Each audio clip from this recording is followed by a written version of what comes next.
Agent 47 and Diana Burnwood are the world's top assassins working for the ICA.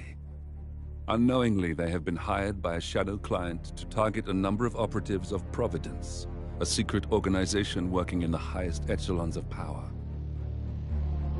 Providence's controller, the Constant, approaches Diana and makes her a deal. Eliminate the shadow client and learn about 47's past. But when 47 discovers that the shadow client is Lucas Gray, his lost childhood friend, he and Diana switch sides to fulfill an old pact: destroy Providence. Together, they manage to capture the Constant, forcing him to reveal the identities of the 3 Providence partners. Eliminate them, and the war would be over. However, the Constant has an ace up his sleeve.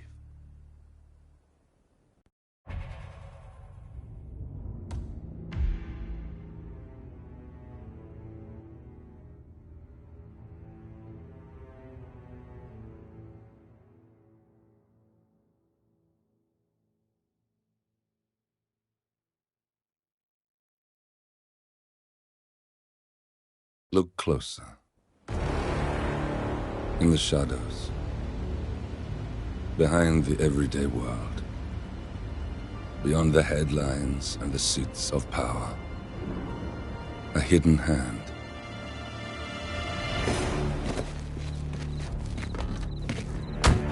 A kind of company known as Providence. To it, we were just assets, to use and throw away, to do the unthinkable, the unforgivable, and it never gave us a second thought. Until now. After decades in the shadows, we are fighting back. Me and 47. Much has been lost, but we are closer than ever. We trapped the Constant, Providence's chief controller, and finally learnt the names of its 3 partners. In their downfall, we lay the past to rest. And, just maybe, look towards the future. 47. It's time.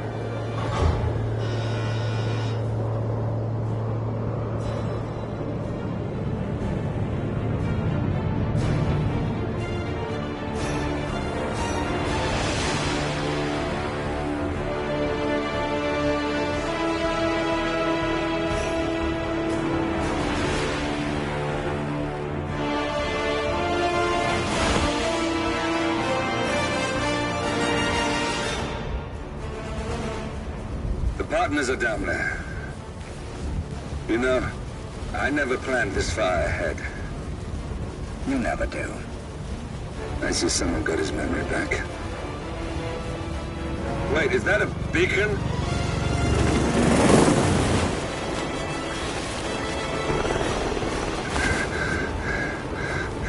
What the hell? Base. Alexa Carlisle's helicopter just took off. Confirm target locations, over. Diana, what's the status? Right. We have a situation. Carlisle has left the building. And I think I know why. The Constant has escaped. He persuaded one of the sailors into setting him free. And since then, he's been seizing control of Providence assets and resources. I can only assume Carlisle is rushing to contain the damage. If she slips away again... We'll keep track of her. Make sure she doesn't. Meanwhile, the plan stays the same. Your destination is the Scepter, the world's tallest building where the partners are laying low, courtesy of their host, Sheikh Omar Al-Ghazali. Marcus Stuyvesant is 5th-generation old money. His family made its fortune in real estate and banking, and were at one point the chief landowners in New York. Carl Ingram is a powerful Washington kingmaker whose family grew rich selling gunpowder during the American Civil War, and later established a globe-spanning empire in oil, coal, and steel. Both families long since retreated from public view, but their quiet dominance endures to this day. Now, the partners likely suspect that we're coming, so Mr. Gray will infiltrate building controls and disable all electronic doors and elevators. Stuyvesant and Ingram are about to find they have nowhere left to run. Right. This is our moment, 47. Providence ruined our lives with the flick of a pen. Today, we return the favor. Happy hunting.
Welcome to Dubai, 47. Today is the inauguration of the scepter, and the ceremony is well underway. You will find Marcus Stuyvesant near the building's signature art installation, while a paranoid Carl Ingram has ensconced himself in his penthouse suite, security on highest alert. Mr. Gray is already in position and ready to assist. Good luck, 47. 47. Come in. 47, do you copy? I'm here. Are you in position? I'm heading towards a point of entry. Good. Get back to me when you're there.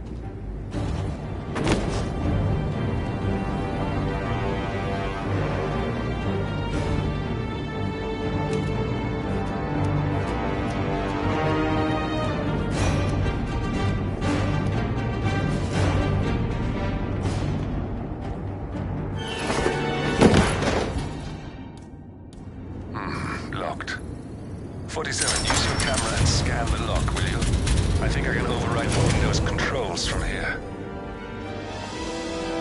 I'm in position. 47, the inauguration is taking place close by. Once you've infiltrated it, get your bearings. I'm sure there must be floor plans somewhere. Understood. We need absolute focus on this one. If Ingram and Stuyvesant are alerted to our presence, we may lose them for good. We are so close, 47. Don't worry. They're not going anywhere.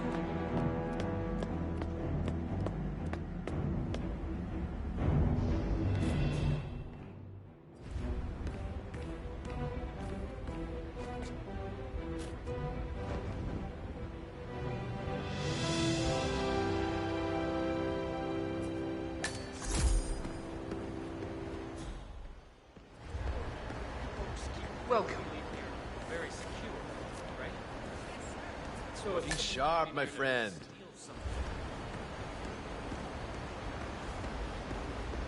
Welcome! Welcome. Hello! Good to see you. How lovely to see so many familiar faces here today. It's been a dream of mine for a great many years. And as all of you know, I am from one of the less privileged sides of the spectrum. How is all of that? Looking good, man. Looking good.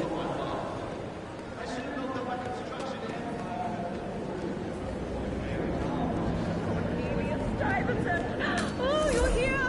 How wonderful! You know, I didn't...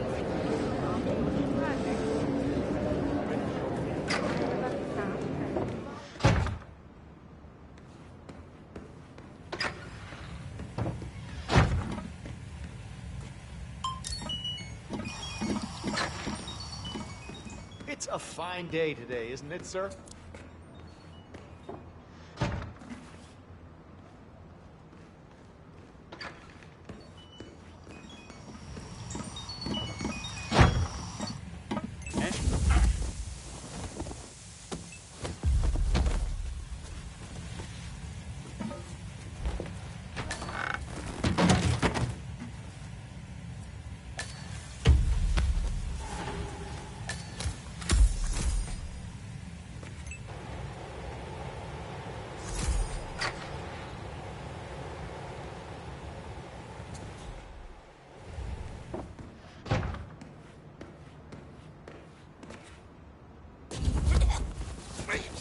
Please, no! Don't do that!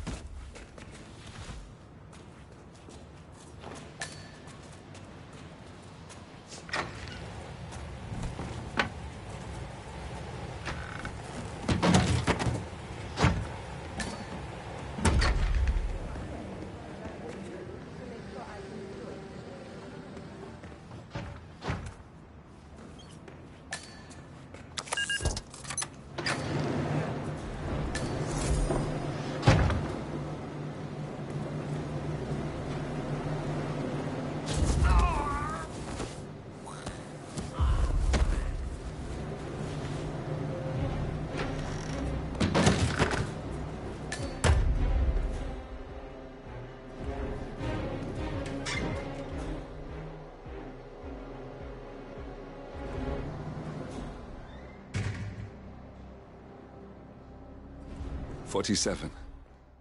I would like to address the Providence partners directly. I want them to know why this is happening. And I have an idea, but it requires you finding a map terminal.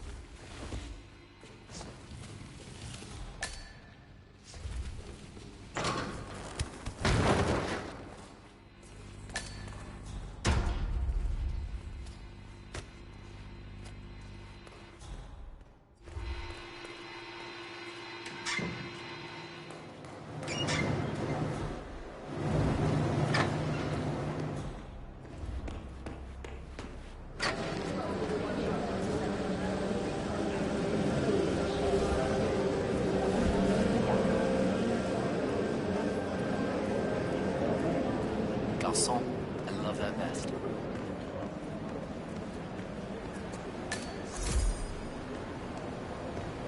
It's just a drink. You don't mind, do you? Oh, I really think you are putting on a brave face. You shouldn't be hiding back here. You should be out there celebrating life. Oh, that reminds me, I'm supposed to talk to Richard Monter. You know, I'm really frightened of him. His review on the Senses exhibition was brutal. But I'd rather be here supporting you. Thank you, but it's really not necessary. I have... Oh, don't be silly. I'm here for you. But you know, I also do want to talk a little shop. I have an idea for the next exhibition. You are gonna love this. Lizzie, wouldn't it be a good idea if you go out there, you know, meet potential buyers? It's a gold mine.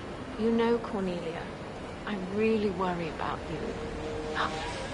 Oh, wow. Do you see that? Oh, just a sec.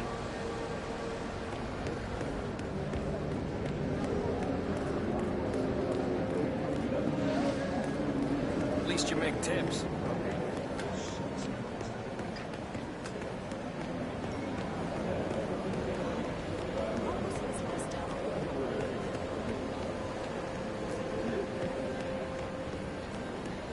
Hello.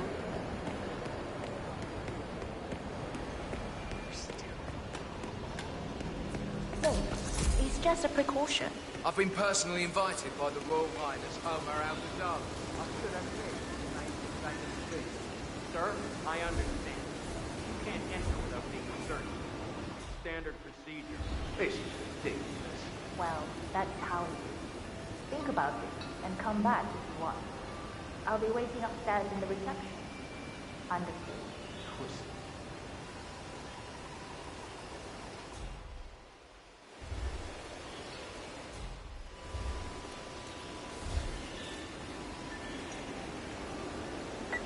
You've got to be kidding me.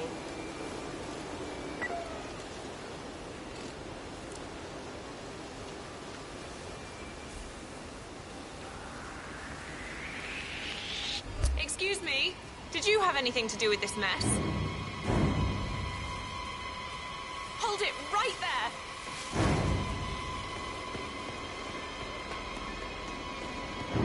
Hello, I don't mean to pry, but upstairs, do you by any chance know who's staying there? I hear it's not just the Royal Highness.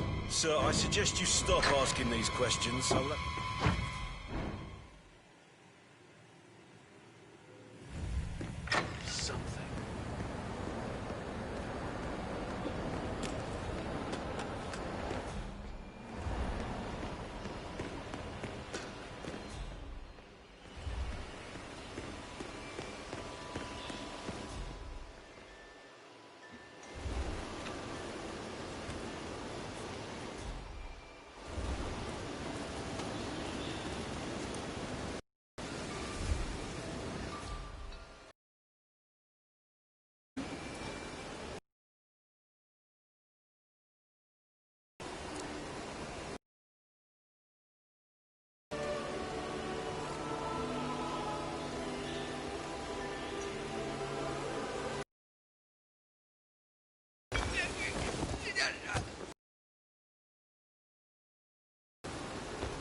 Good, man.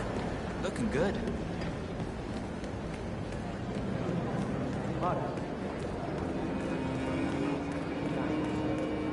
Hey, how are you?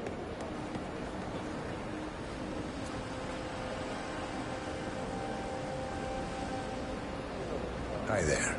Care for a taste? Okay. Thank you. The pleasure is all mine.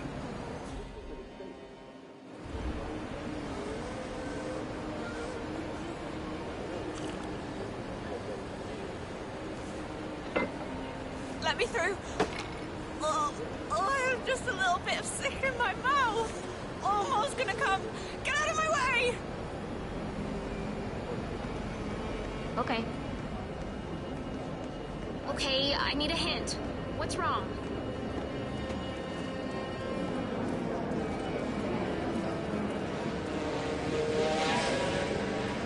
Damn.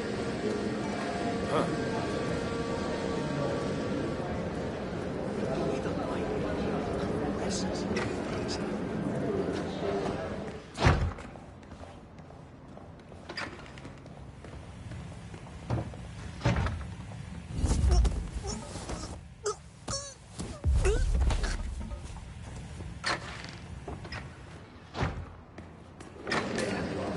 Thought you would never leave.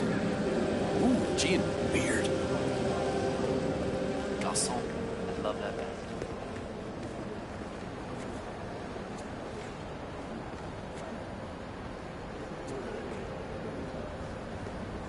Finally, she's gone.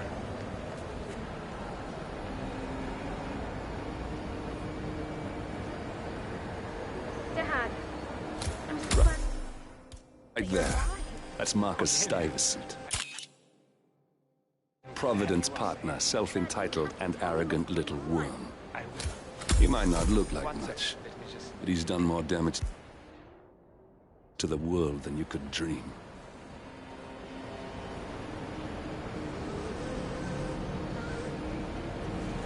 I am so sorry everything has turned out this way. But you have to understand, this might be the last time we will ever talk.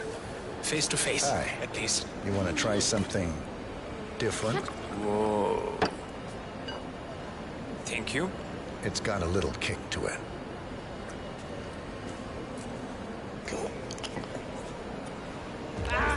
You got him, 47. Marcus Stuyvesant won't be a problem anymore. Let's move on to Carl Ingram. We're not done yet.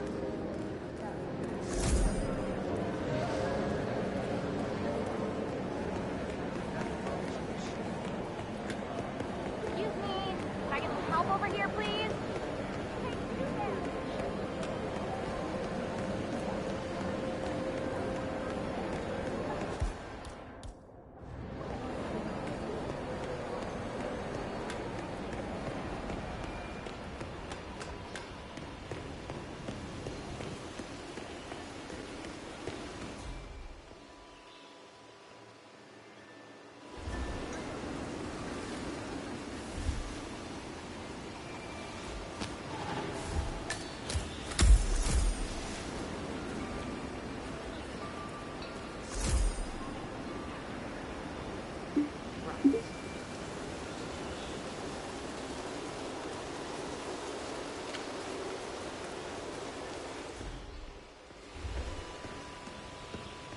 Looking good today, sir. Listen, sir, there's no drama. Just need to check your pockets if you want to pass. You like that spy stuff, pal? Sure you do. Everybody loves that stuff. Right, that's it. Keep moving, please.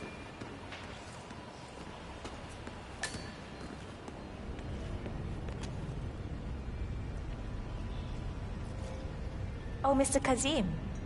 I'm glad you changed your mind. Arrogance can be a dangerous trait. Yes, indeed, it can. Mr. Ingram has been expecting you. We have a conference room set up for you.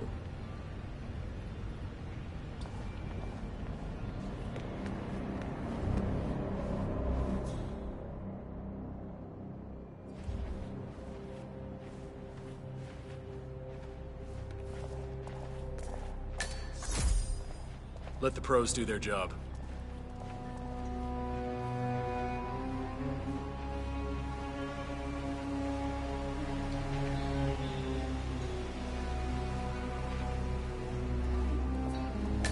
Please, go in and make yourself comfortable. Mr. Ingram will be with you shortly. Thank you.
Mr. Kazim, a pleasure to meet you. Omar tells me great things about you. I'll get straight to the point. I have a, well, let's call it a dispute, which the Royal Highness tells me you're very capable of taking care of. Now, I've worked with your organization before, in Morocco, I believe, so I'm a little hesitant. Don't be. We do what's needed. Well, only time will tell. I have 2 assignments for you. Take care of the first one, and then we can discuss the bigger fish. Now, on to the first. An acute problem has been brought to my attention. Keep talking. I'll be candid with you. No one is supposed to know that I'm here. However, there's a journalist down at the inauguration, and he's asking rather intrusive questions about who's staying up here, and that is a very dangerous problem for me. Now, I want you to silence this little pain. You think you can do that? It's what I do best. I like your bluntness. This is his file. Hans looked. Pulitzer-winning freelance journalist. He's good, and won't give up until he gets the answers he needs. And that can't happen. Consider it done. Good man. And remember, I want a picture. I want proof so I can sleep tonight. Of course. Once this little assignment is completed, come back and talk to Miss Toe. Then we can discuss the real cancer that needs to be removed. I'm sure you can see yourself out. That's Carl Ingram, Provident's partner and brass-balled billionaire. A legendary political fixer, Ingram is old money and as rotten as they come.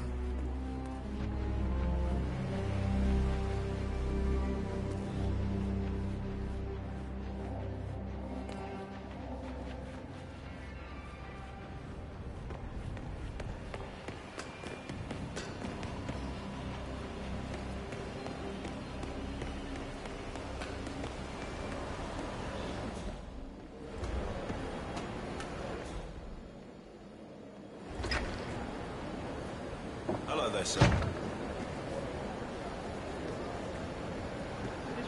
Mr. Look, I hear you're looking for information. Oh, really? Okay. You know what's happening upstairs? I know more than you could imagine. But we can't talk here. Follow me. Great. Lead the way.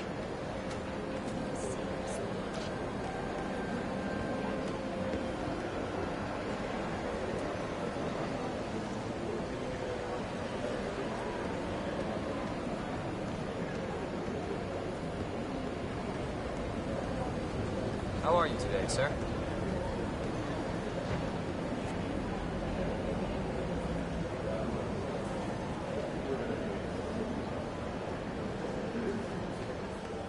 Getting a bad feeling here. Where are you thinking? I'm sure we passed plenty of places where we can talk. I hope it's worth it.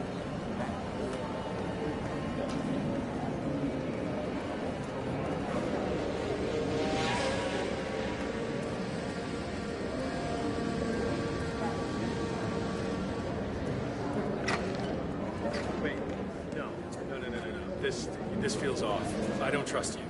I'm gonna walk away. No harm done, okay? Talk to me again if you mean business.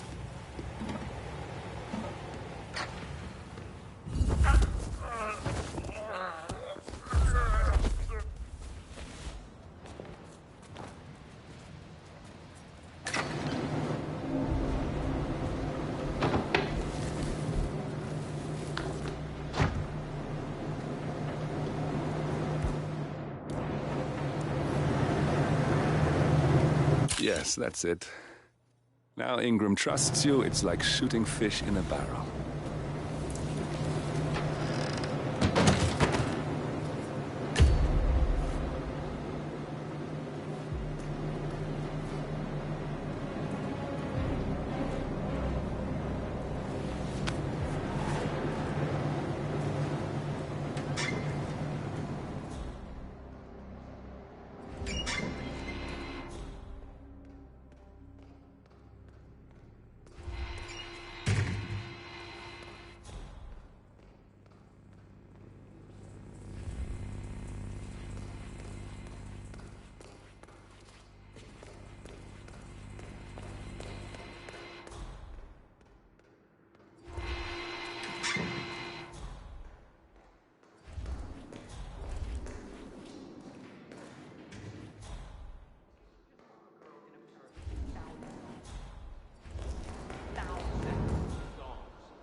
His Cavalier King Charles Spaniel shirt. Yeah, that's a pretty good shirt.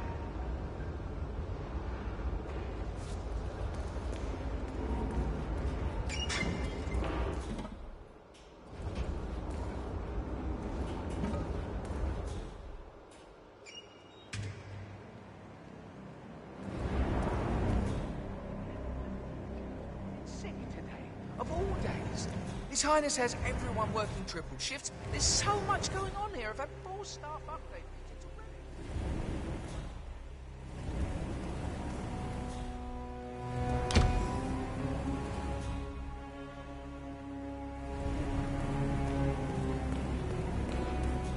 Insane. And I'm pretty sure I've hit it. And to top it off, they just told us we're getting overtime. They just expected it to be here. Can you believe it?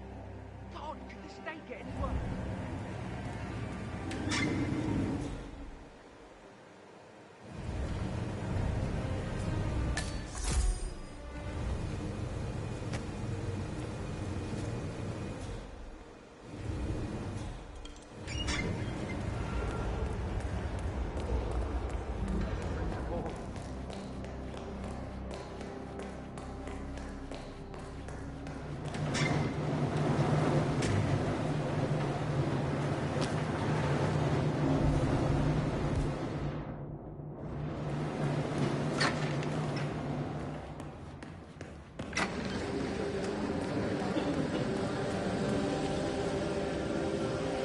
Hey, bud.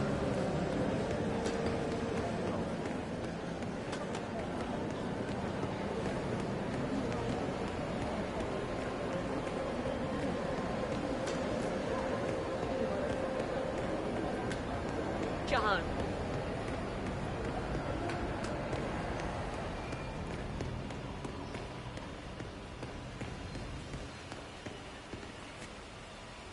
Hello, sir.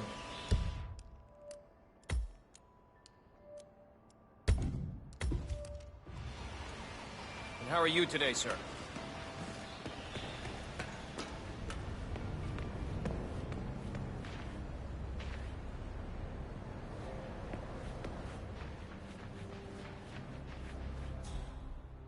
Looking fine today, sir.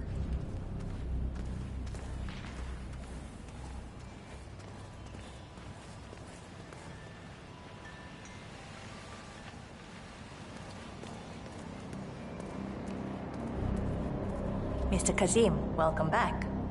So, you have the picture? Yes, here. Good.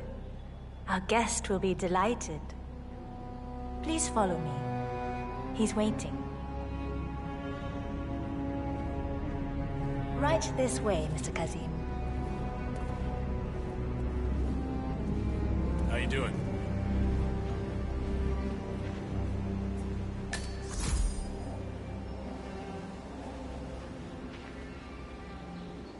I hope you have had time to see the art exhibition. His Royal Highness has a keen eye for the arts. If you haven't yet, I highly recommend it.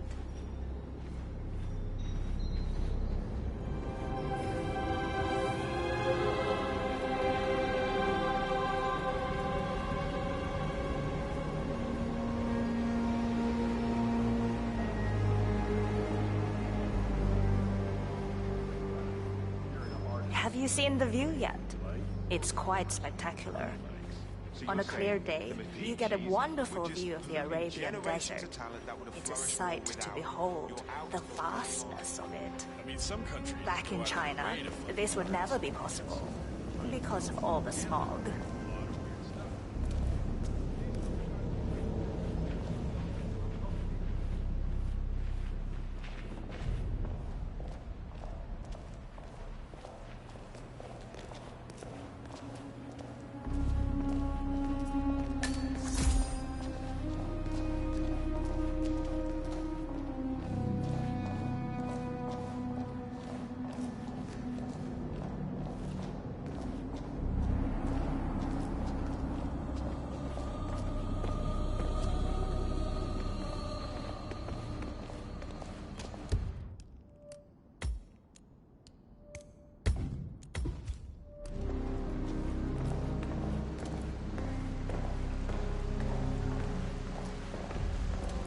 Mr. Cassie, so good to see you. Do you have the picture? Looking good, man. Looking good. Yes. Your problem is fixed. Omar said you were good. Let's get down to the important business at hand. Okay, people, clear the room. I need to discuss some delicate business with Mr. Kazim. Perfect. We have I just had Ingram a right thought. where we want him. Excuse me for a second. 47, Please make you yourself know at what to home. do. Have a drink. See the view. It's something to behold.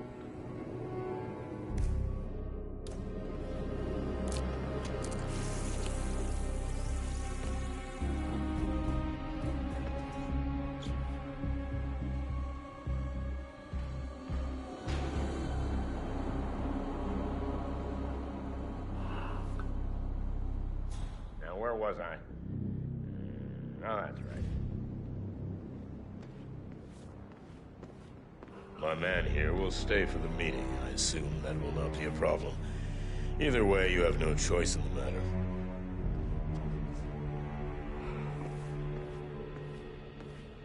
Good idea. Where was I? It's interesting we haven't come across each other before, Mr. Kazim. Well, maybe not. I think I'm gonna be sick. Oh, you need to change your grollies after that.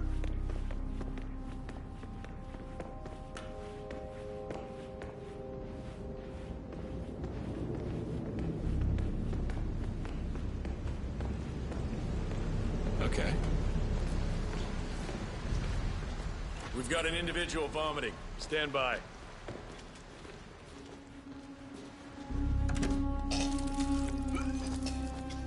Shit! Ah!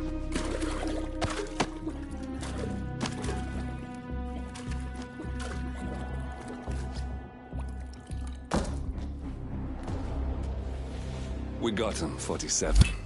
Soon there will be no more Providence. You need to find an exit. Our business is done here, but it's far from over.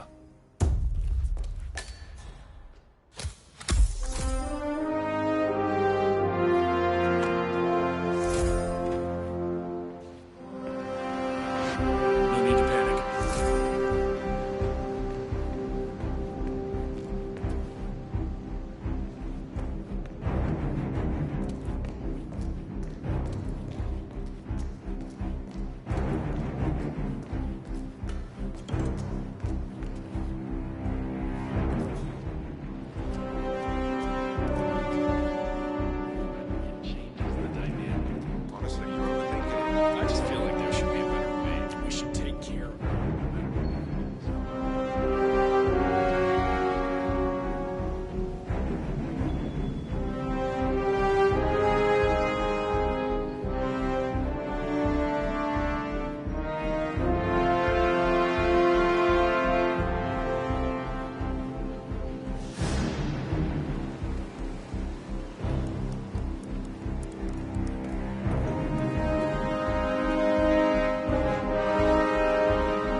that's your winning face, I'd hate to see you lose. We underestimated the Constant. Yeah, he's a glorified desk clerk. He's not just after the money. He wants it all. We caught him once, we can do it again. And, well, we're not the ones who let him escape. You still don't trust her. I don't like executive decision makers. Look, you don't have to follow her, you know? Soon, this will be over. Maybe it's time to think about the future. You have to face the possibility that there's no going back. If the ICA knows what you did... She'll make it right. She always does. We have a fix on Carlisle. Come on. We've got a plane to catch. I hope you like the rain, 47.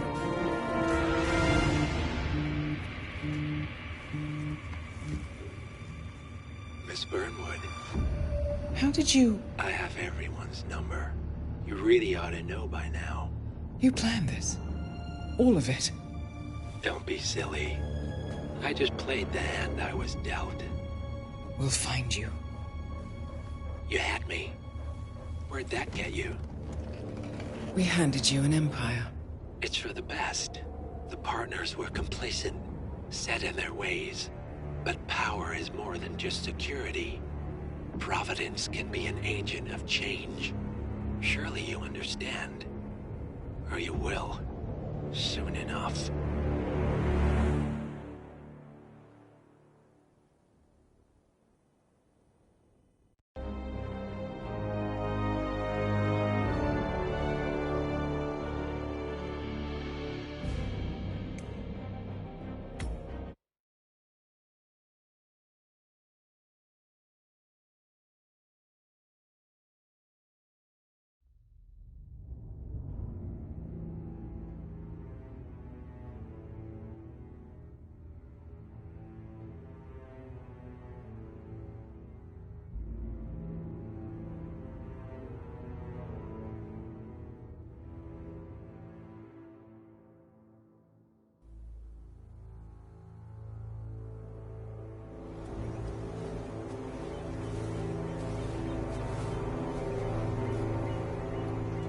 She came home. Carlisle's lost an empire. You fall hard enough, you tend to be reminded of what truly matters.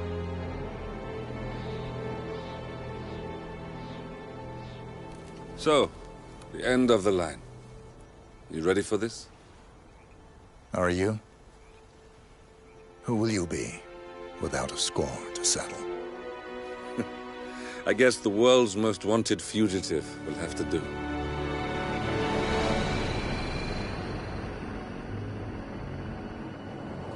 Alexa Carlisle is dead. According to the funeral invitation, that is. So naturally, it caused quite a stir when the late matriarch turned up at the breakfast table, alive and kicking. Carlisle, wisely sensing that her number is up, has emerged from exile to tie up loose ends and secure the Carlisle legacy.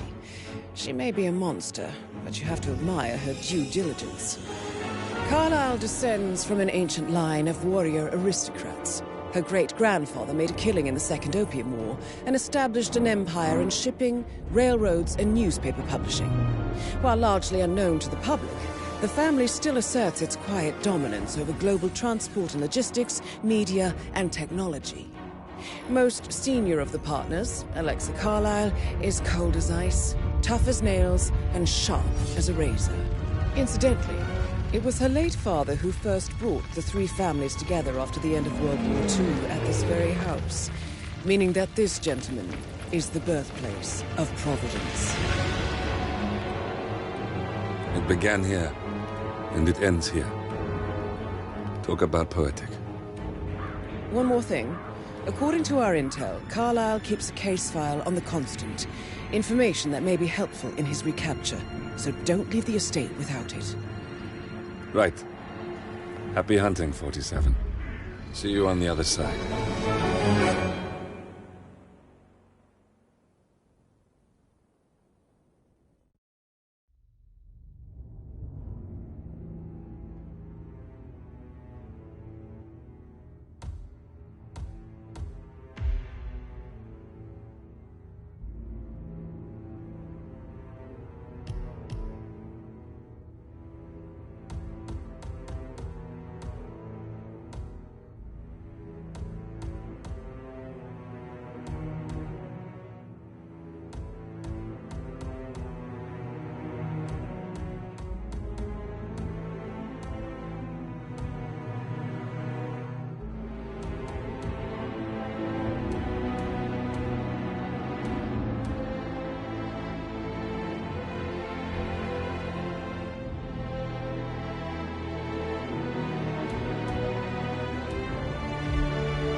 Thornbridge Manor.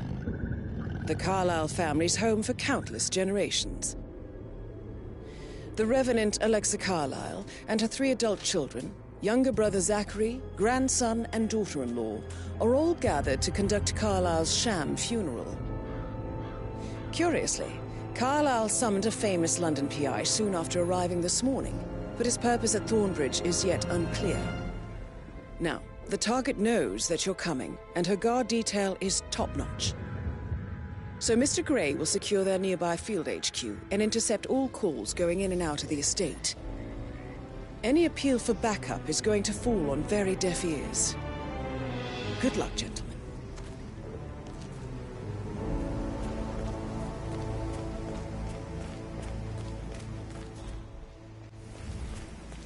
This is a private area, sir. Phineas Whitmer, private investigator. I have an appointment with Madame Carlyle. Please wait. Mr. Whitmer is here to see Madame Carlyle. That is Phineas Whitmer, the famous private investigator hired by Madame Carlyle this morning. I'm curious why he's here. Maybe you should do some detecting yourself, 47. Great. Hmm. We've got a possible intruder. A famous private investigator summoned by Alexa Carlyle has arrived at Thornbridge Manor. If you take his place, it may be an opportunity to get close to Madame Carlyle. Area. Over.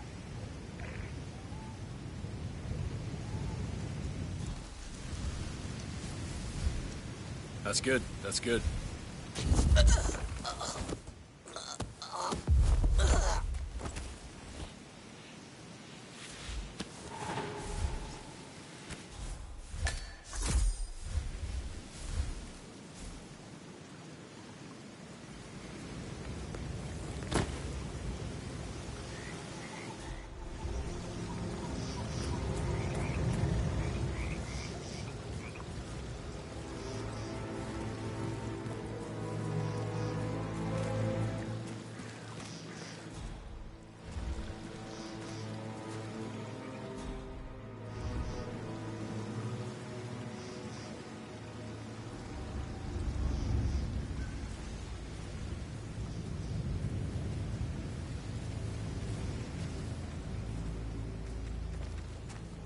Mr. Whitmer, thank God you're here. Can I take you to Madame Carlyle? Please do. If you'd follow me.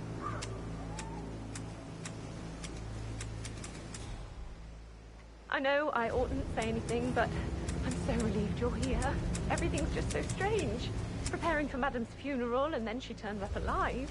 But then the awful business with her brother Zachary, and all this security. I've never seen the place guarded like this, and... Hello, sir. And I dare say I don't like it at all.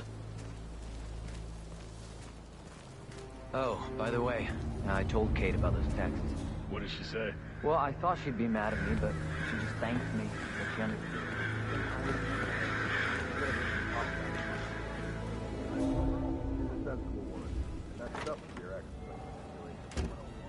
I know.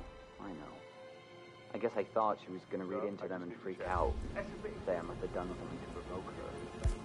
Shit, man. Caroline really did a number on me. Don't worry about that.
Ah, you must be Mr. Whitmer. Madam Carlyle has asked me to be of assistance to you. I trust you've had a good look around. Are you ready to see the crime scene now? I am. Very well. If you'll follow me, sir.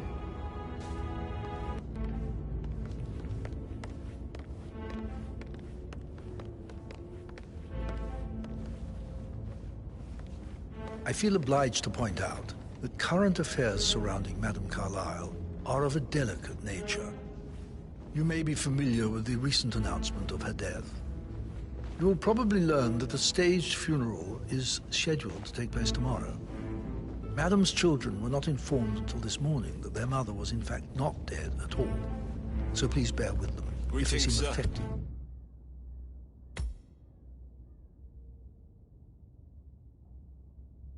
by the rather unusual situation.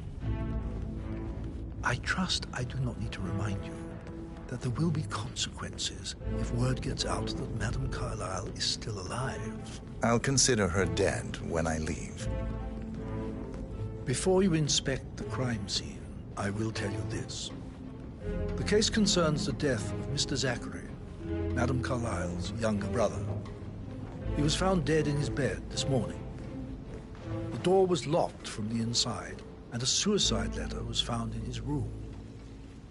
However, Madame Carlyle suspects foul play and will not accept that he took his own life. I've prepared some information for you, so please do come and see me when you've finished your investigation of the crime scene. This is Mr. Zachary's room, to my right. A locked room murder mystery, 47. I trust you'll get to the bottom of this. Why don't you use your camera to scan the dead body, 47? Throat markings indicate a rare, short-lived plant poison killed him. Spread shows time of death at around 10 o'clock last night. You do know your poisons, 47.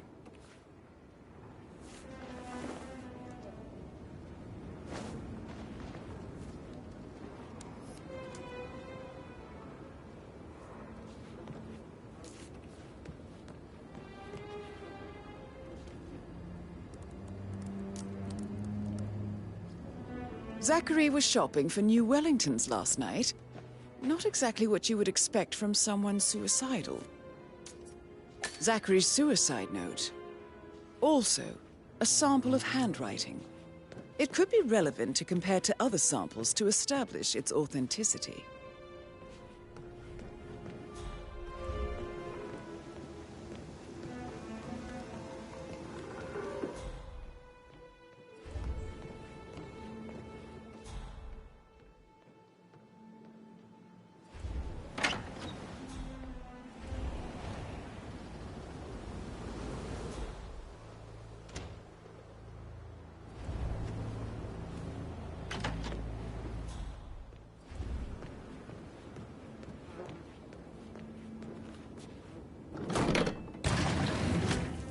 A hidden door. It's a secret passage. This could explain how the door was locked from the inside.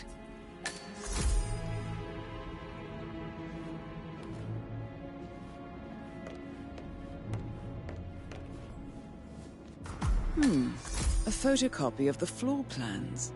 Somebody's been researching the secret ins and outs of Thornbridge Manor. I believe you've done a thorough search of the crime scene, 47. Maybe it's time to see the butler. I'm curious about the information he's prepared for you.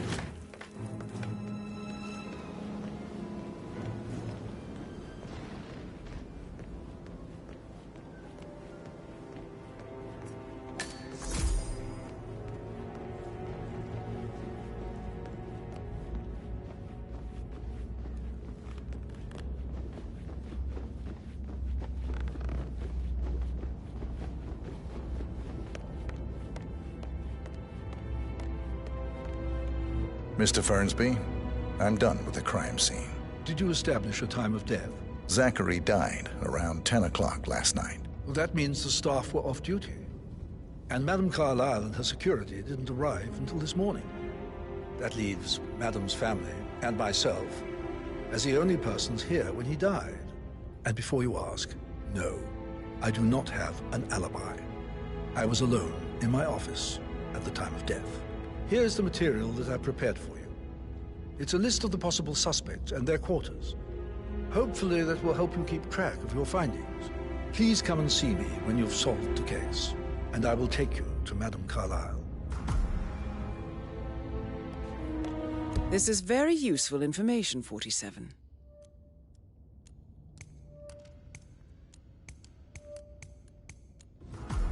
So how does one solve a murder mystery, 47? Motive, means, and opportunity, I believe. May I suggest you ask the suspects for alibis? Or perhaps you prefer searching the manor for clues first? That is the door to Mr. Fernsby's office.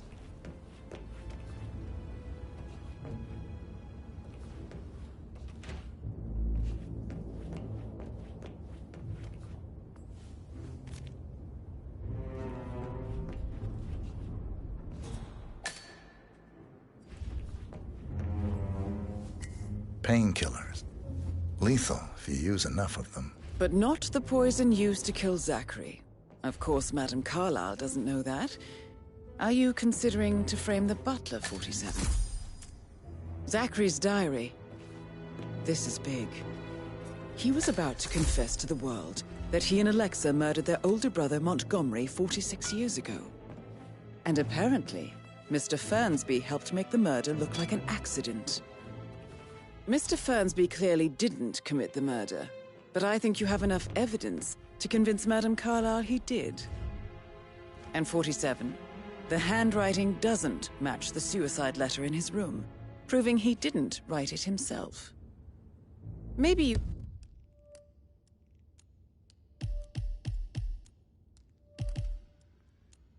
should tell him you are ready to present your findings.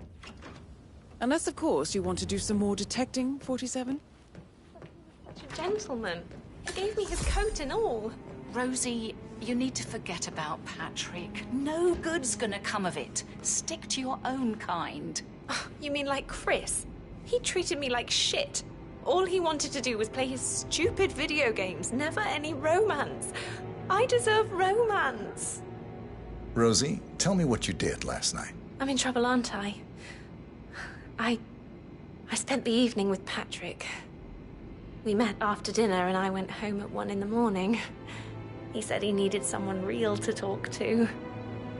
When he looks at you, it makes you feel like the center of the universe. Like a real princess. But now he just ignores her. Well, he's under a lot of pressure. He's an idiot. That's what he is. Did you notice anything out of the ordinary? Any strangers outside the house? No, we saw no one outside. Except Patrick's mother, Emma. We were sitting on the bench behind the greenhouse talking when she came out and we had to hide. You won't tell her about me and Patrick, will you? She'd insist Madame Carlyle fire me. I'm sure of it. Too right she will. She's always going on about how things will change once she's in charge of Thornbridge Manor.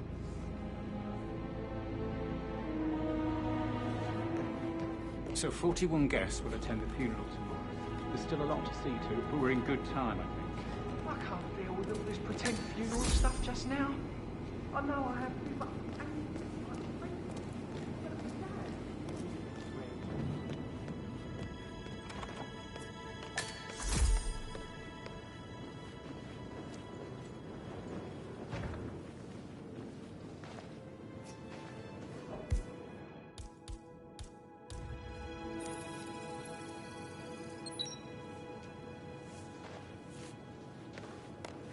Professor Edward Carlyle, can you tell me your whereabouts for last night? Oh, yes, this dreadful business with Zachary. I stay at the local inn. You see, I prefer not to spend the night here at Thornbridge Manor. My brother Gregory came along for a nightcap. He'll never admit it, but I think he understands that I find this whole thing upsetting and wanted to provide some comfort. I believe we went to the Stag's Head around 8:30. Anything else I can do to help? Can you tell me about Zachary's behavior last night? I certainly didn't expect him to commit suicide. Sure, he was upset by Mother's supposed death. We were. But he seemed more engaged than usual. You should ask Rebecca. They had a long talk. Did you know that he hadn't left Thornbridge Manor in nearly 50 years? His plants, mother, and the staff were all the company he had. If that's all, Did you notice anything else out of the ordinary? You mean apart from the fact that we came here to bury our mother and she shows up alive and kicking? Zachary found dead in his bed this morning? Or perhaps that the planned funeral is still taking place and I have to do the eulogy? And Mother will surely have a strong opinion on it afterwards. I can't breathe. Excuse me.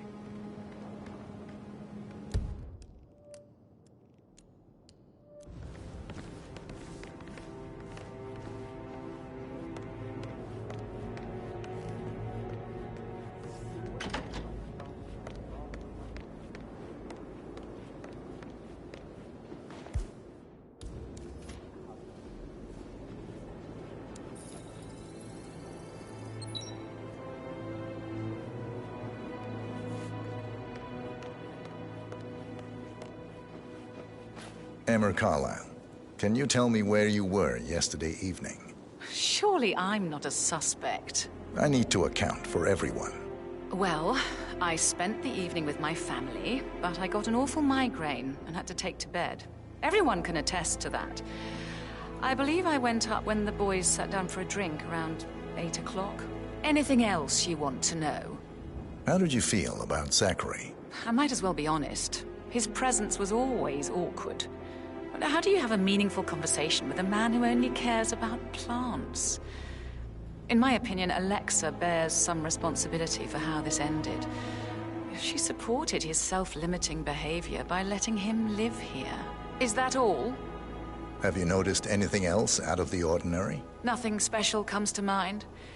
Except, perhaps, I did get a feeling that Zachary was depressed, not just sad. I suppose he realized that he had no one with Alexa gone. Even Alexa must feel the pangs of guilt over that one, letting him believe she was dead. Then again, guilt isn't her strong suit.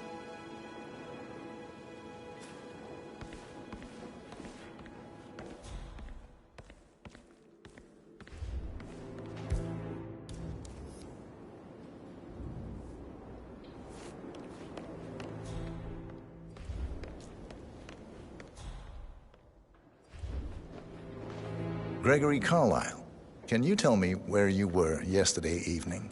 Oh, you're wondering about my alibi, Mr. Detective. Well, I left Thornbridge around 8:30 for a pint with Edward. I wish I hadn't. Quiz night at the inn. On the other hand, staying here with Zachary, my obnoxious sister, and the wife sporting another one of her headaches would have been a fate worse than death. The short of it, Zachary was very much alive when we left. I stayed for the last shout, and I was back here just before midnight. Anything else you want to pry from my intricate intellect? Tell me about Zachary. Zach? Huh. Such a sad old sod. A bit heavy on the bottle, but who could blame him? The only company he had was his rare plants and Mother, who travels more than she stays here. Honestly, I can't say which is the bigger bore. He's better off dead. Is that all? Anything else you'd like to tell me? Nothing, really. I'm just enjoying the show. Our perfect mother obviously fucked up, didn't she? Faking her own death. You know, she's explained nothing to us. I think she's scared to own up to her own mistake.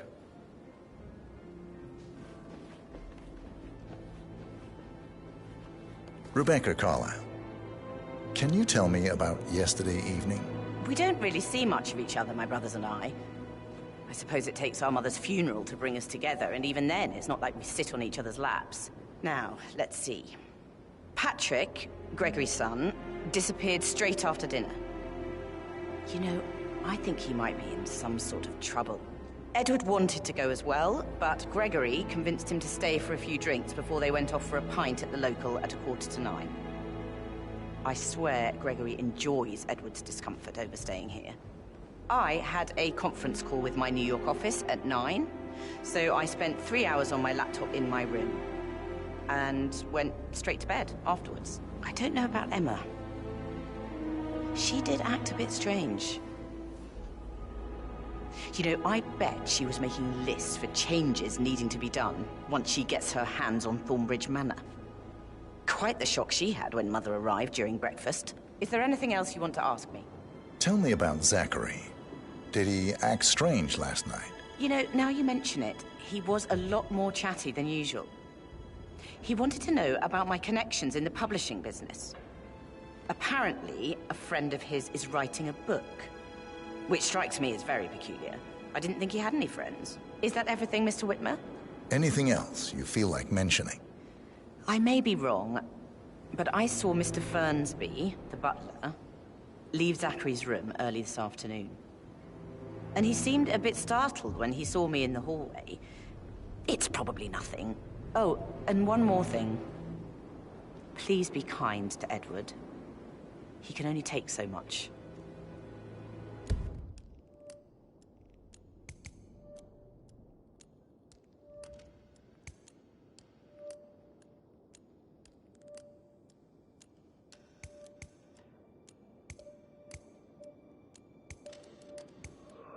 Is there anything else you want to ask me?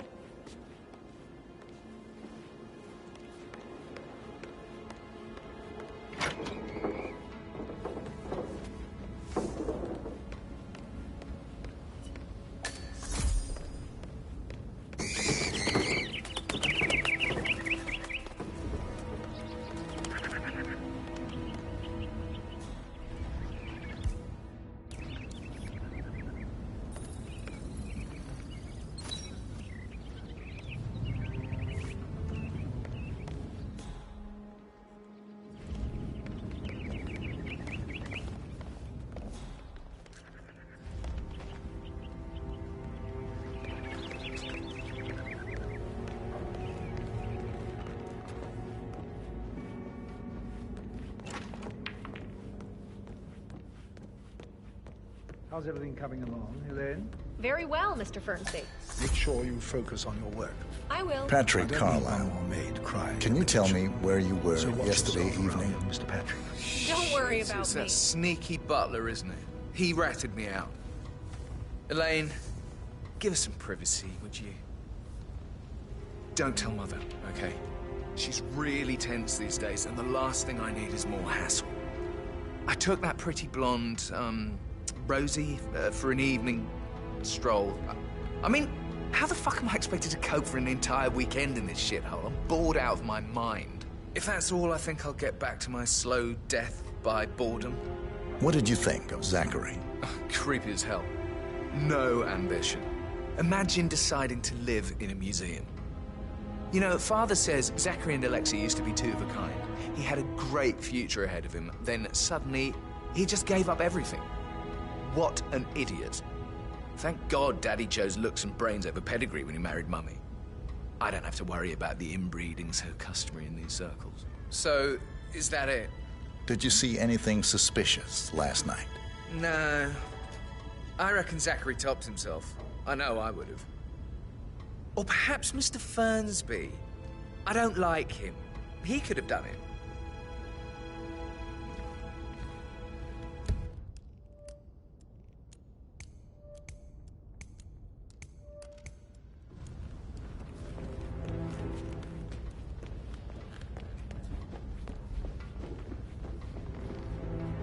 Yo, and what's up? Relax, man. I said I'd get you money. It's just been tense lately. Still trying to drag my secrets out, Addy. Maybe we should get back to actually. Yeah.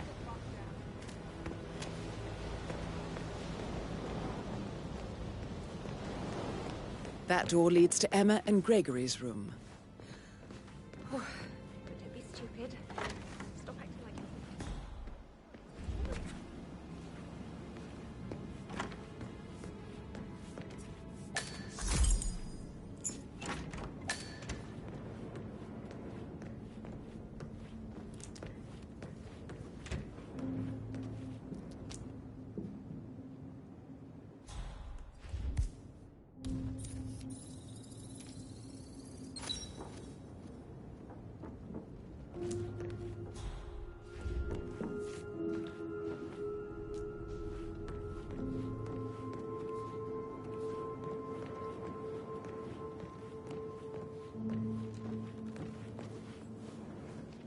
Now this is interesting, 47. A letter from Emma's mother stating that Emma is the illegitimate child of Alexa's late older brother, Montgomery. And listen to this. She claims to have witnessed Alexa and Zachary murder him. The plot thickens.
A keychain pendant for the greenhouse. What's that doing in Emma and Gregory's room, I wonder? And why is the key missing?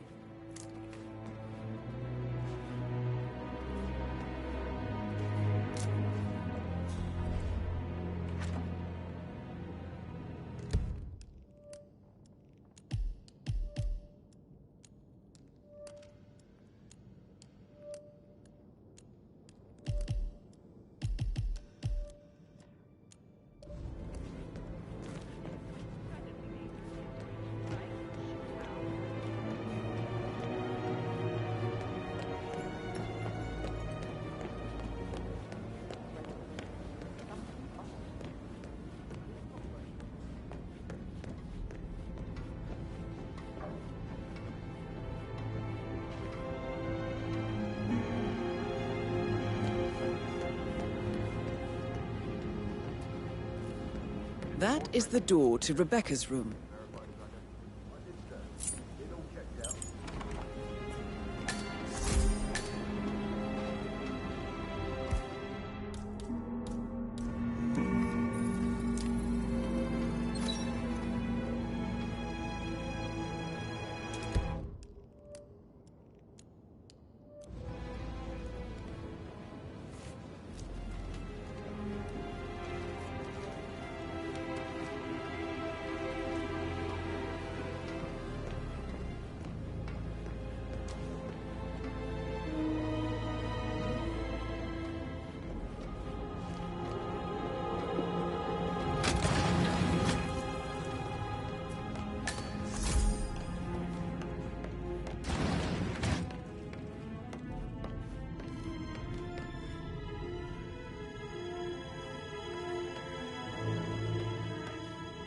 Depot number 5085. No, I need it immediately.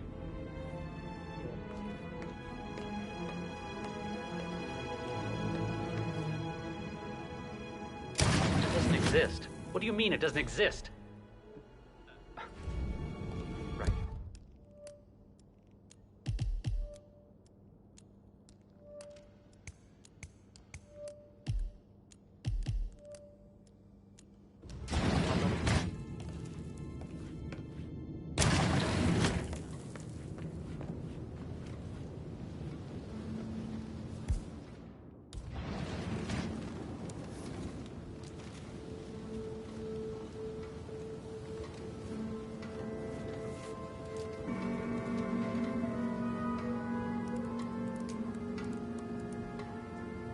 I can see from the log that Rebecca was in a conference call from 9 p.m. to midnight last night.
Could have gone far.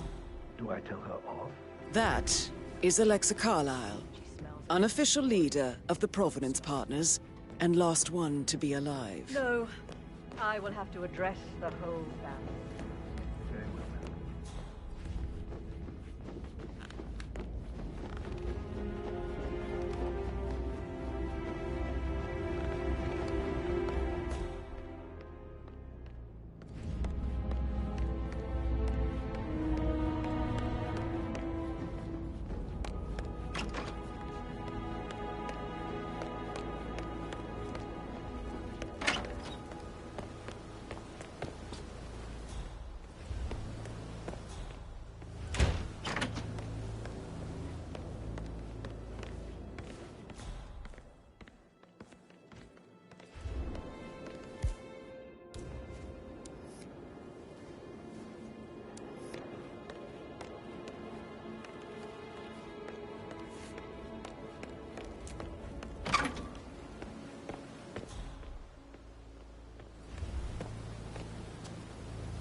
We don't have any extra fuses.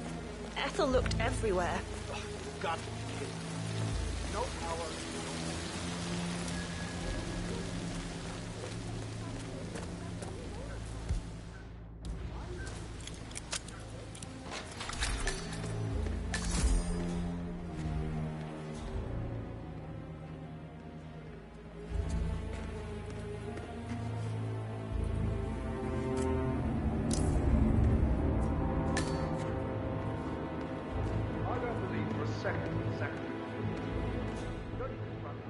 Broken lab equipment. It looks like it was recently used, though.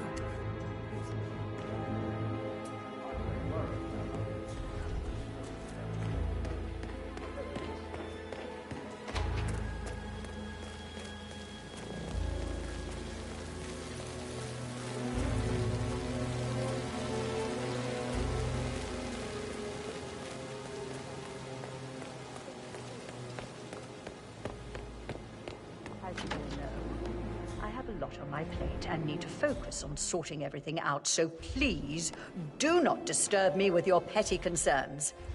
You are all adults, and as part of the elite, you will eventually have to deal with difficult situations like this. It comes late for most of you, but this is a chance for you to show what you are made of. That will be all.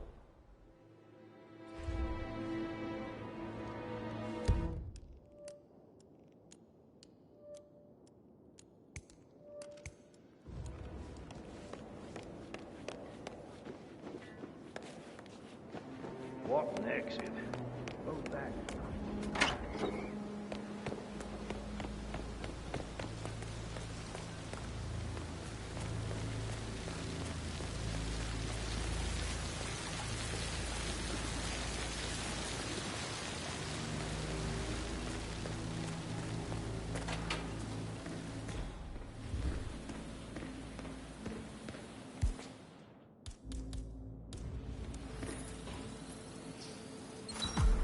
This is a table showing lethal dosages for the poison used to kill Zachary. Something is circled, 47. Female, age 65 to 79, 60 to 64 kilograms. I'd say Madame Carlyle is next in line for a poisoning.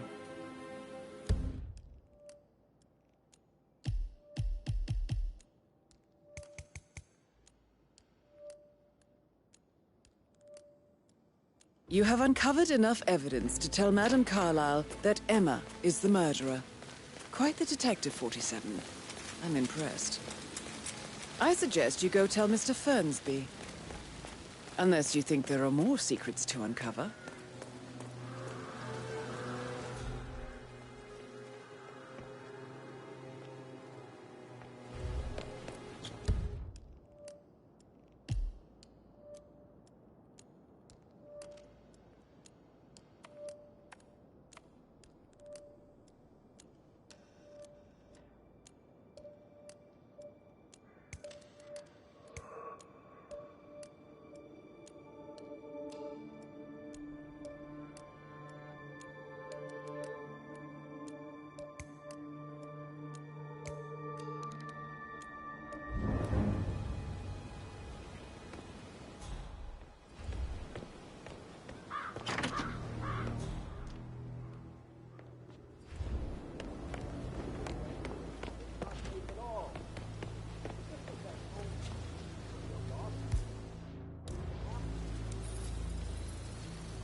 Along inside.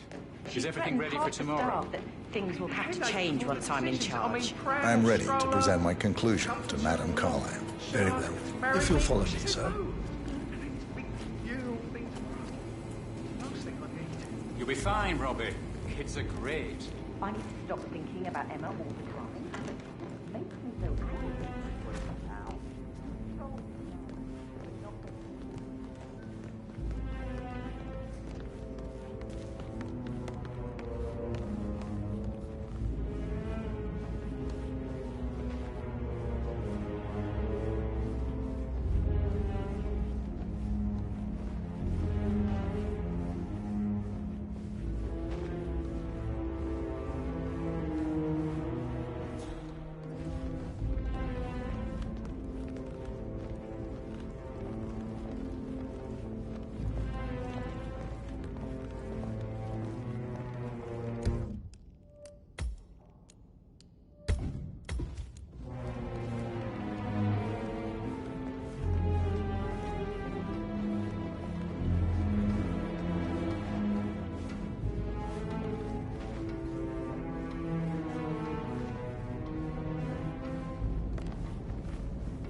Looking good, looking good.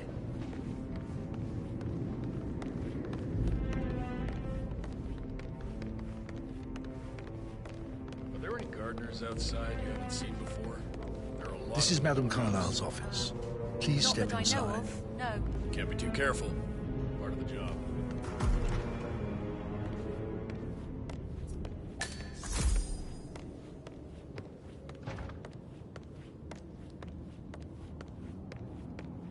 Your detective skills have gained you access to the Lion's Den, 47. Now, go claim your reward.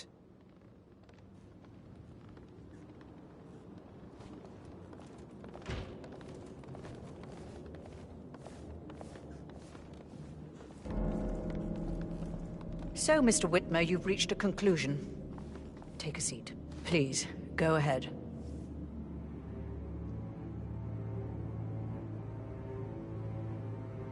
Your niece, Emma Carlyle, murdered your brother Zachary.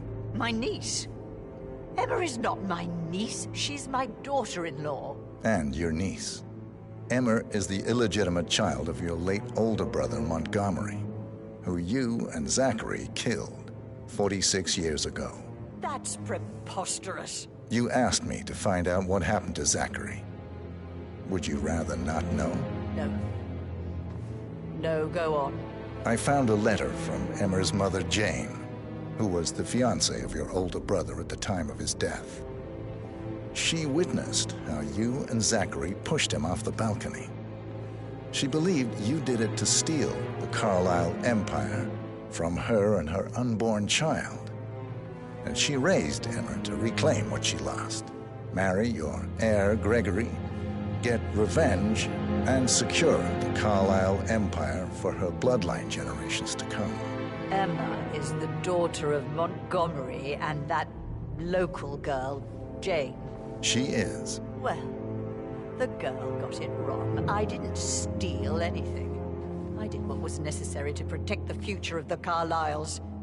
Montgomery wasn't cut out to take over from father.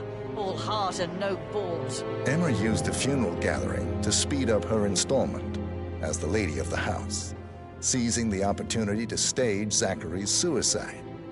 She did her homework, used a poison made from one of Zachary's rare plants, found old floor plans from Thornbridge Manor to gain access to his room through a secret passage. That scheming bitch. More than you think. I found proof that she will try to poison you next. Well, I'll have to take care of that. Thank you, Mr. Whitmer. You have not disappointed. I promised you I would reward you generously if you solved the case. So, what do you suggest? I want the file you have on Arthur Edwards. Edwards, the Constant. But how do you... Oh, I see. I expected you might show up. But to kill me, not help me. But I've been wrong on so many things lately, so why not this one? I will give you the file on Edwards. You've earned it. I don't suppose I could convince you to deal with my daughter-in-law now you're here. I would like to see her dead. No? What a shame. I'll have to see to it some other way, then.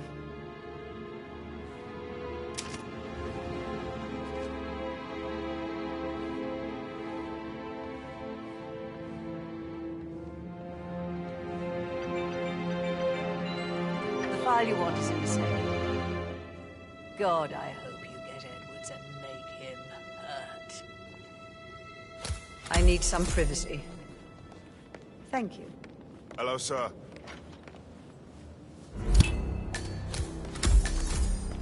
Good work, 47. That's the file on Arthur Edwards secured. Time to take care of Madam Carlisle. Mission complete. Well done, 47.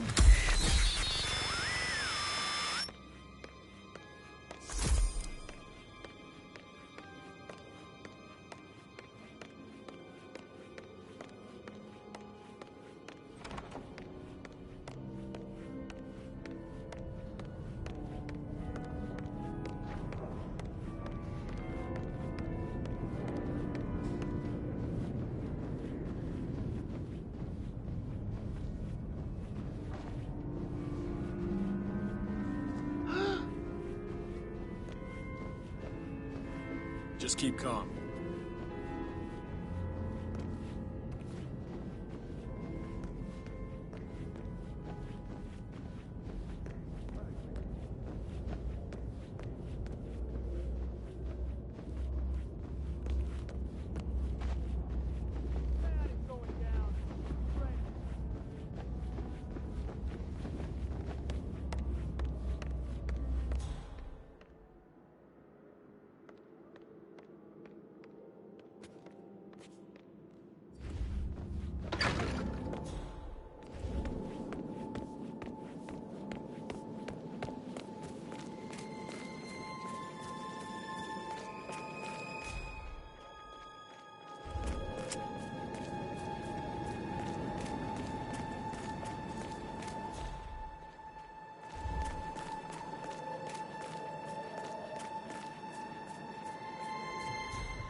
47. They're everywhere. Go, get out! It's the Constantine. Shit!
Don't respond, just listen.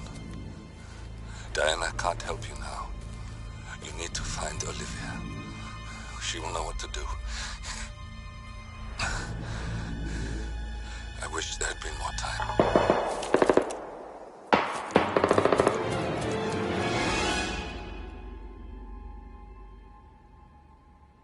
And then there were none. Thank you, Miss Burnwood. Now, it's my turn.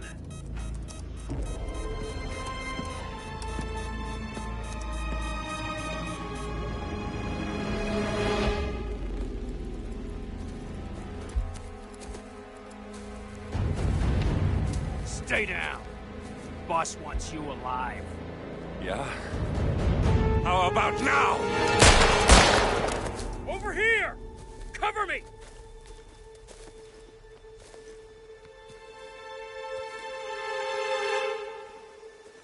Walk away! Or what? You gonna take us all on? Don't. Tell the Constant to start running!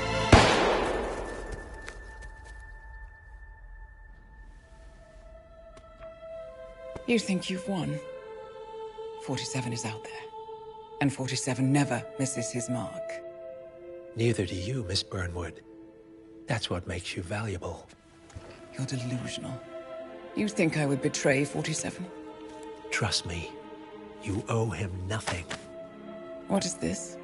I told you we could help each other, and I meant it. I look forward to your call.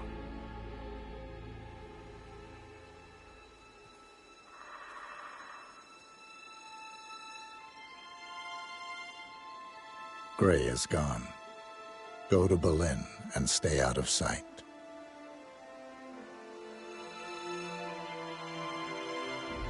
We're all that's left now.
We've been compromised. Abort and walk away now. Who? ICA. They tracked me. Don't know how. It's what they do. How many? One prime asset and a whole pack of up-and-comers. They've infiltrated the club searching for us. Christ, I think I killed one of them. Get out now before they spot you. No. They found us once. They'll find us again. Keep your head down. I'll take care of this.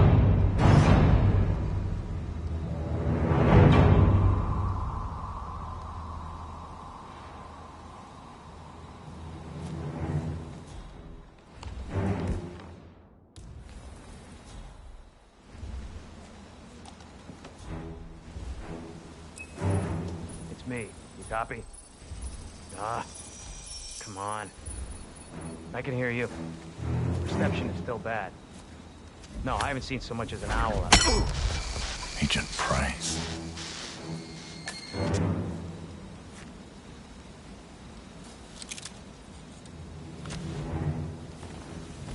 This is like looking for a needle in a haystack.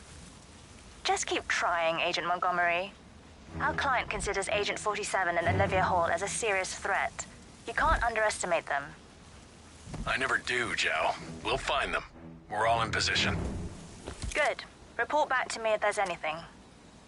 Don't worry.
Nice suit. Wow. Who's a tailor? But, sorry, can't let you through.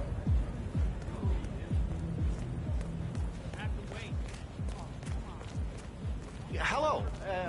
Excuse me. I was wondering if you could help me find my money. I've lost my hours.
This, but should all those toughs be so close to the club?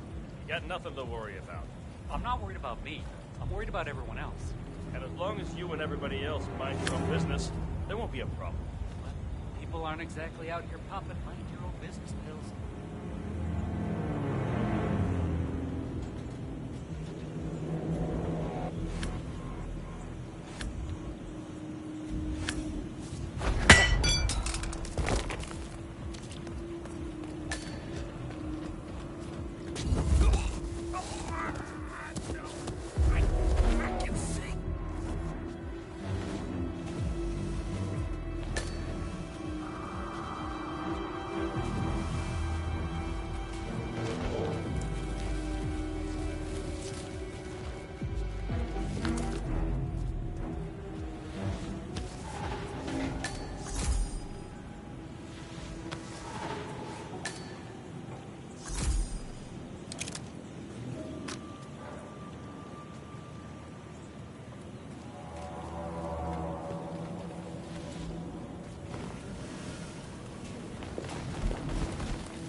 call again.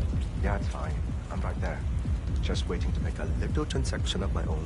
Then I'll drop it off. Yeah, I know. It's on the receipt, right? Ring the doorbell at the drop-off. Wouldn't have killed the guy to meet me outside, but what the hell do I care, right? Listen, I don't want to be on the phone with my dinner shows. I'll talk to you later. Bye.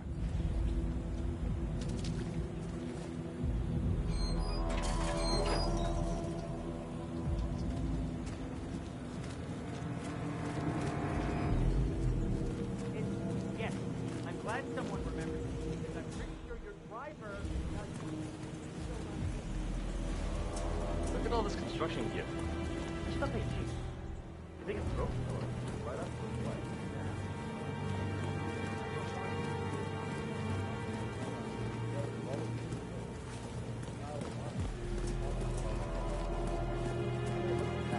Well, lucky for us, there's no power. Can you imagine all those stone people from inside playing with this shit? That would be anarchy. Should we find a fuse? And keep the crane up and running? No way.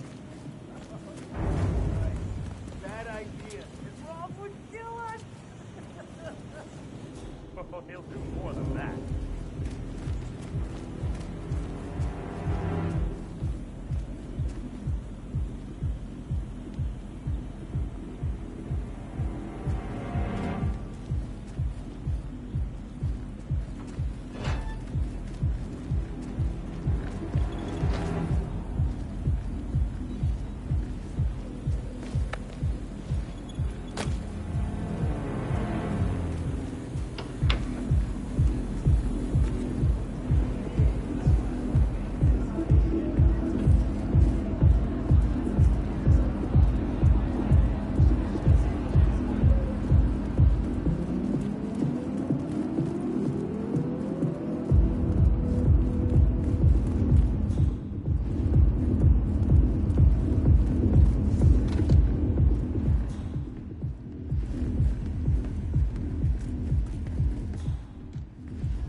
Hey, can someone check that out quickly?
us out. We dropped him for a pin. Command, it's Agent Chamberlain. Checking in. Nothing to report. He's here. He has to be. Don't get comfortable. Agent Chamberlain.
Don't take any chances. You.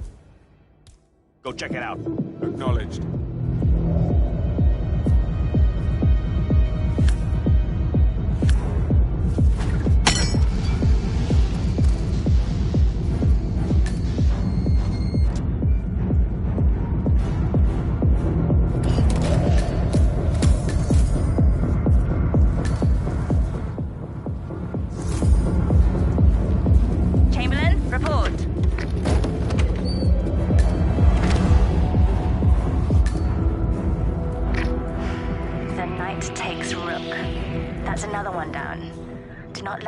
This situation around on us. I need a second of your time, tough guy.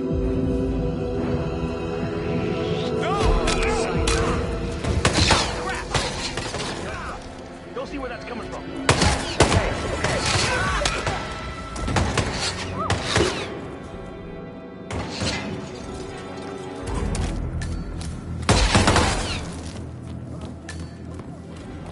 I lost sight of suspect. Did anyone see him? Montgomery? I need a report. Montgomery! Damn it! Where did he go?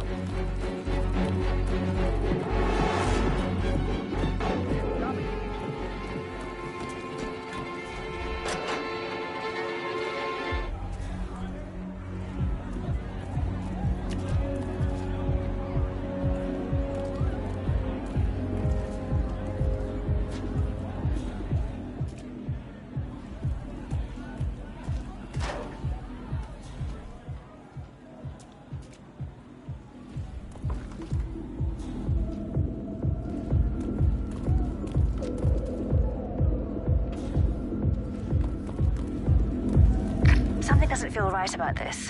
He's good, but he's not psychic. He's been listening in. God damn it.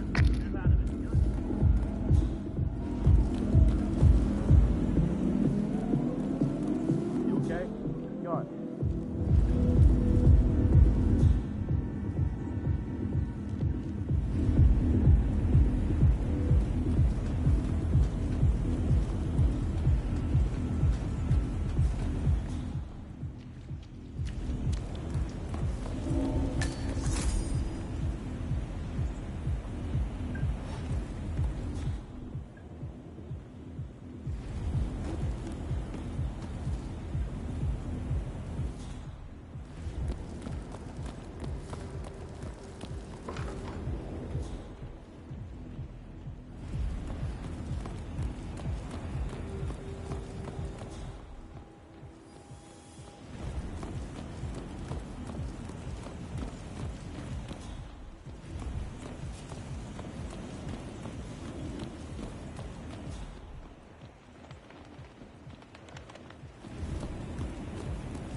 Tremaine, are you still there?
Got some strange noises here. Looking into it. Over.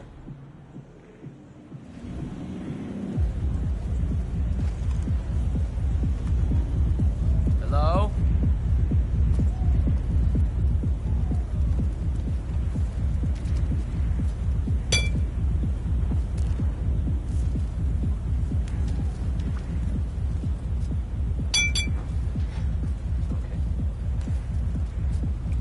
Man, we might have a situation.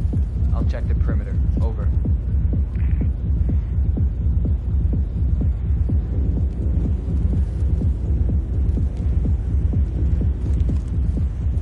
Hey, come out if anyone's... Ah!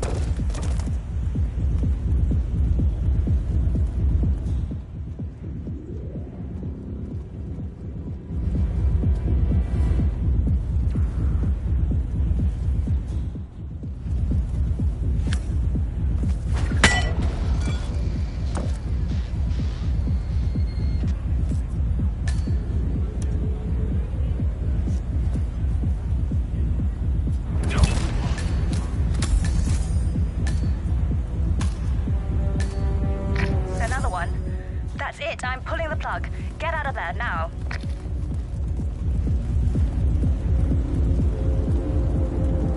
Copy that.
We're clear. You killed all of them? They got my message. Where are you? Diner. Up the main road. On my way.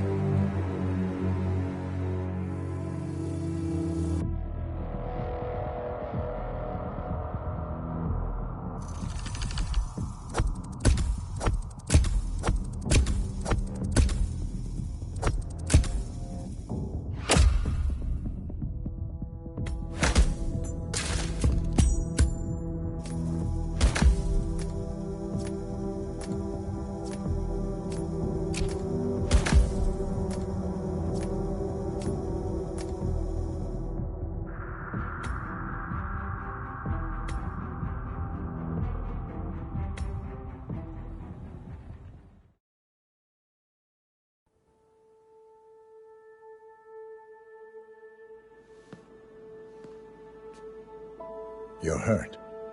You should see the other guy. Never killed nobody before. What you did back there. You really are all Gray said you'd be. 47. He didn't suffer, did he?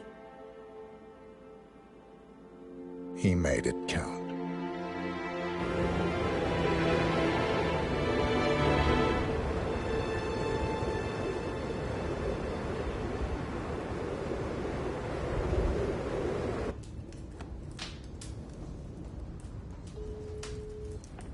Bruised but not broken. I'm glad. It's time we start afresh, you and me. Get to the point. You and your friends pulled off the impossible. You stormed the heavens, took down the untouchables, and yet, here we are. Status quo. It just goes to show, you can't fight power, Miss Burnwood. Power never dies, it only changes hands. The best you can do is claim it. I never cared about power. Power is a tool, Miss Burnwood.